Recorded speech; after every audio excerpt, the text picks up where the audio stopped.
Shalom and welcome back to Kapparoni.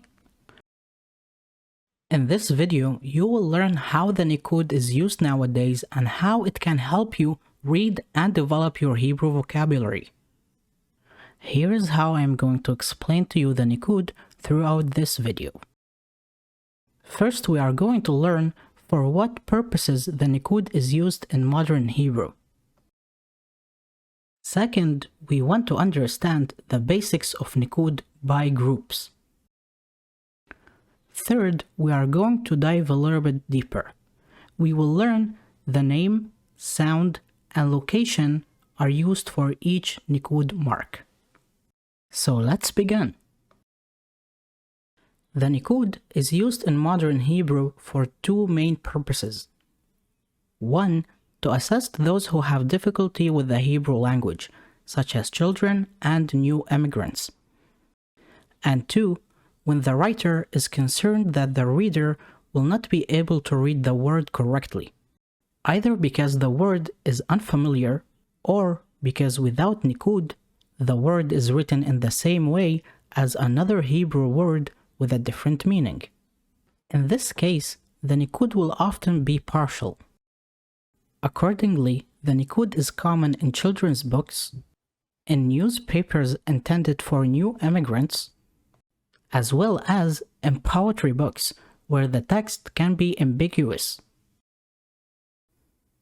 Okay, so now we know the two purposes of Nikud in modern Hebrew. Now let's learn the basics of Nikud.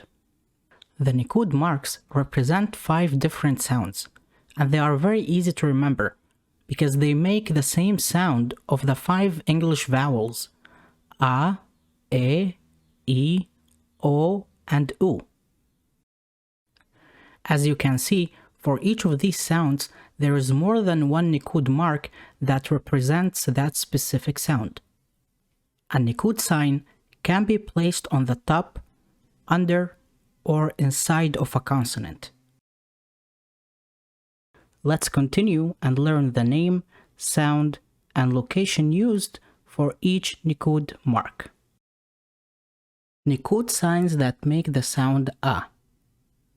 There are 3 different Nikud marks that make the sound A, and all of them are placed under a consonant. Here are their names and shapes: Kamatz, Patach, and Chataf Patach. When you see any of these Nikud marks added to a consonant, you will read the consonant with the addition of the Nikud sound. For example, if you have the letter Gimel with the addition of any of these marks, the Gimel would make the sound Ga, like in the following word example: Gal. The word Gal starts with the letter Gimel with the addition of Patach. Gal means wave. Some people would say the Kamatz has a longer sound than the Patach and the Chataf Patach. However, in modern Hebrew, there is not really much of a difference between all these. So don't worry about it. There are 3 Nikud signs that make the sound A, and all of them are placed under a consonant. Let's look at their names and shapes. Tzire, Segol, and Chataf Segol. When you see any of these Nikud marks under a consonant, you read the consonant sound with the addition of the Nikud sound. For example, if you have the letter Ain, the letter Ain would be making the sound A, like in the following word example: Eser. The word Eser starts with the letter Ain with the addition of a Segol. Also, beside the Ain, we have the letter Shin, but the other version of it, the one that makes the Sin sound. And under the Shin, we also have a Segol. Therefore, the Ain make the sound E, and the Sin make the sound Se. So you will read it as eser, eser. And eser means the number 10. Nikud signs that make the sound E.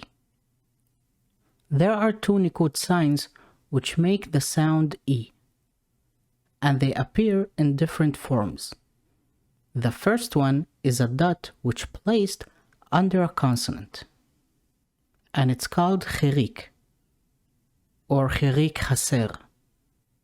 The second form is the same, but this time the consonant with the chirik is followed by the letter yud, and this form is called chirik maleh. So let's say we take the letter samech as an example.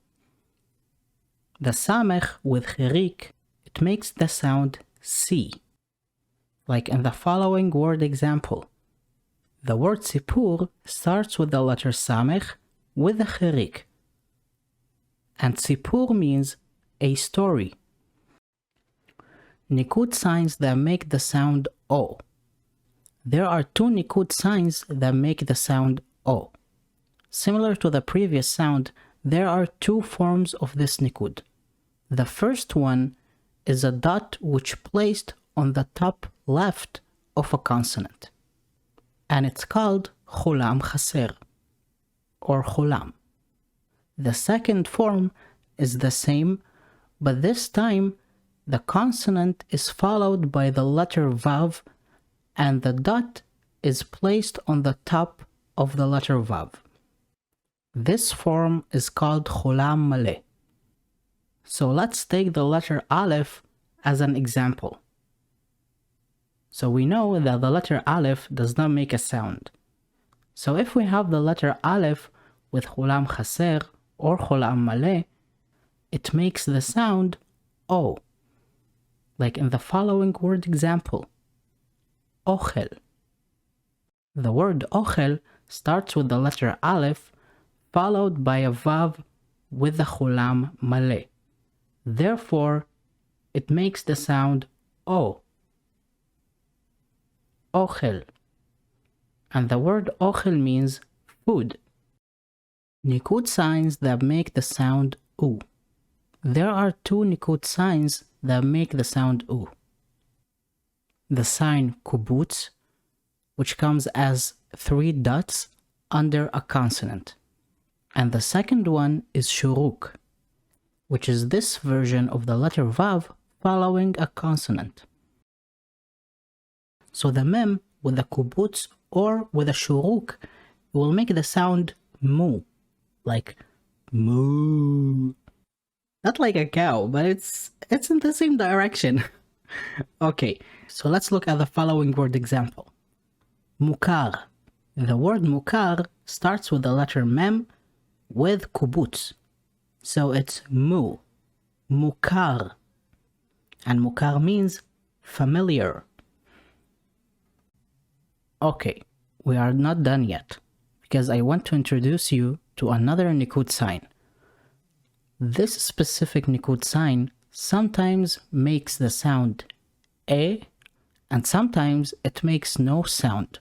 It's just sitting there for a decoration. It comes under a consonant, and it's called Shva. So now you are asking yourself, how do I know when this mark makes a sound and when it's just there for nothing?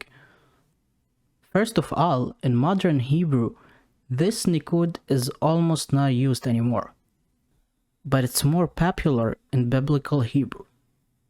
In the description of this video, I am going to leave you a few rules that can help you with this Nikud. So that might help you a little bit if you are more into biblical Hebrew. Okay, you made it. Hallelujah! In the next video, we are going to learn all the possible sounds for each consonant. Then we are going to have some words for reading practice. So stay tuned. Hello! Wait! Like, share, and subscribe!